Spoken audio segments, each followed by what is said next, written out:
Hello everybody, before I begin this video, I'd just like to let you know that this video is sponsored by quotesanalysis.com. Quotes Analysis is a website that allows you not only to see quotes, but also see an analysis of them to get insights to understand the meaning of the quotes better and improve yourself. For example, if you search up Naruto Uzumaki, my favorite character, you get to see his quotes in the boxes and see the meaning of them. Also, if you clicked on history in the navigation bar, you get to see a blog section where it shows you all the articles about the history of the characters, like for example, who is Ken Kaneki 101. If you want to check out the website, the link is in the description below. Now, let's start the video. I hope you enjoy.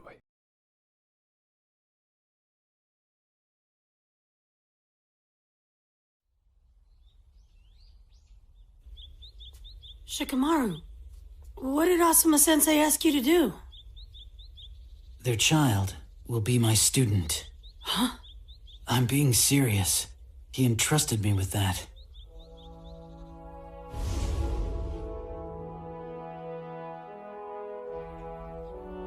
I heard about Master Jiraiya.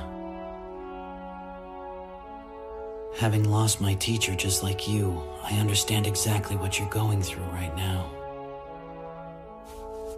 But whining and sulking won't make things better. Face it, both of us are way past that point in our lives. What do you mean? Asuma-sensei imparted a lot of knowledge to me. Some lessons were important, some not so much. It didn't matter. The same for you, right? An infinite number of priceless things. So I think it's time for us to step up. How so? To stop being students and become teachers. It's gonna be a drag, but we can't keep complaining. Eventually, you'll be the one paying for the ramen, and someone will be calling you Naruto-sensei. After all, we can't stay brats forever. Not if we want to become cool shinobi, like the type of shinobi that Asuma and Jiraiya both were.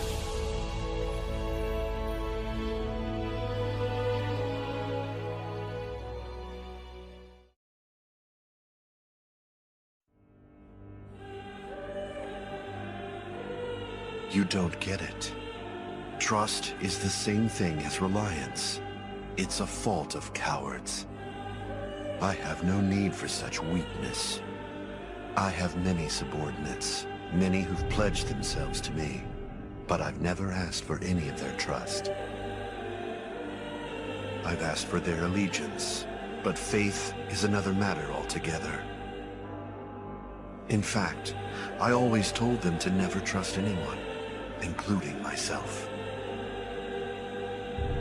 Unfortunately, though, I've met no one who is strong enough to actually heed that warning.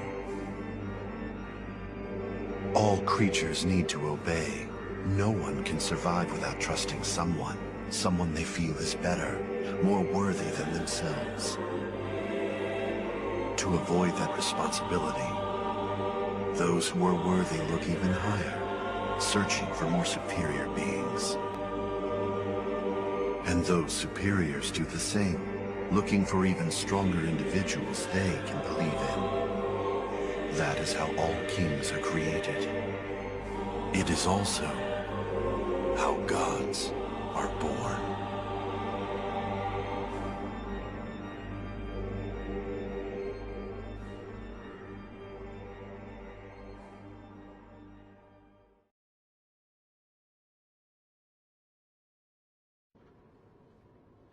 Neji just said that in your hands, you hold more than one life.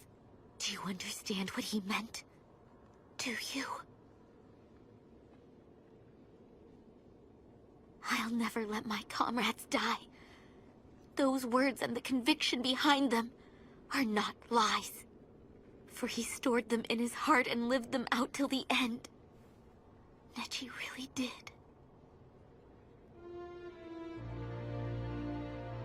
It isn't just you. It's all of us.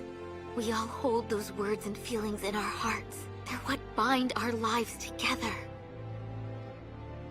And make us comrades. If we were all to give up, and just discard those words and feelings, Neji's act will have been for nothing. And that is when your comrades truly die. For you are no longer comrades then. That's how I feel.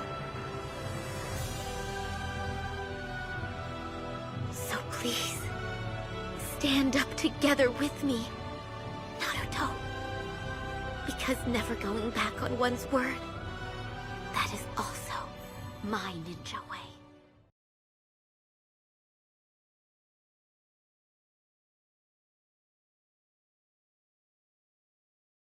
I fight for myself alone. There's no other reason to fight. If your main desire is to never hurt anyone, then by all means do as you wish. It's up to you. But be careful. Be certain it's your wish and not anyone else's. Know that if you fight of your own free will, any resulting sins and punishments will be of your own making. Bearing it comes with that decision. However, if that desire was borrowed from another person, then the ideals you claim are nothing more than fantasy. There must be a reason for fighting, but that reason must never be an ideal. If you fight for ideals, then you will only ever be able to save ideals. That's all. You won't be able to help anyone. A desire to save something or someone stands out as a reason to fight, or at least it does for you. Right, Emiya? Salvation at the hands of another is never true. Such salvation is like currency. When used, it passes on to another. It's indeed true that your wish to save others can probably be achieved, but in doing so, you must give up all hope of saving yourself. You shall cling to ideals not your own, and you will pursue them until it destroys you in the end. And that is why these ideals you hold so dear are meaningless. Nothing ever comes of helping others, because in the end, you can save neither others nor yourself. That life is an illusion.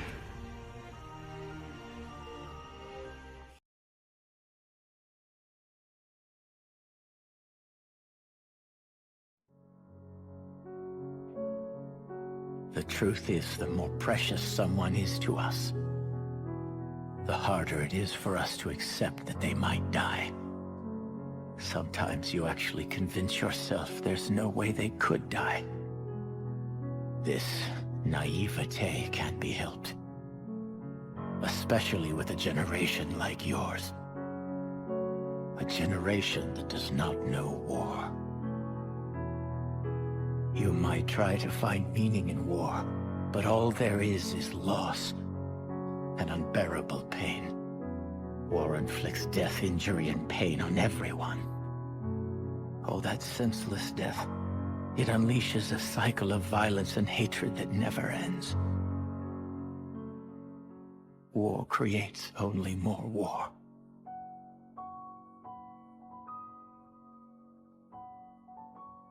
It almost feels like someone set it all up. Like it was all the work of an actual god.